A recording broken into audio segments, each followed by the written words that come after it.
అభిషేక్ అంటే సినిమాలు డిలే అవ్వడం అనేది చాలా క్వైట్ కామన్. అదంటే ఒక 6 months 1 year అనేది డిలే అనేది హ్యాపెన్స్. బట్ ఇలా ఒక 5-6 years డిలే అనేటప్పటికీ ఇన్నాళ్ళు ఈ ప్రాజెక్ట్ని ఎలా హోల్డ్ చేయగలిగారు మీరు అసలు? అంటే వి డెంట్ ఎక్స్పెక్ట్ అండి, ఇంత డిలే మేము ఎక్స్పెక్ట్ చేయలేదు. అన్ఫార్చునేట్గా అయింది కాబట్టి we have to pull it back. Because large స్క్రీన్లో చేయాలి, థియేటర్స్లో రిలీజ్ చేయాలి అనే ఒక ఇంటెన్షన్ ఉంటుంది కాబట్టి అండ్ పుల్ చేసాం ఇక్కడ దాకా. We had to wait for the right time.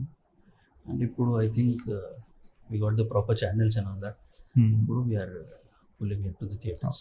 So you are the solo stake హోల్డరా ఈ మూవీకి సంబంధించి? సారీ, సోలో స్టేక్ హోల్డర్ అంటే మీరు ఒక్కళ్ళే ఇన్వెస్ట్ చేస్తున్నారా లేదంటే multiple investments? There are few other half co producers and associate producers కూడా.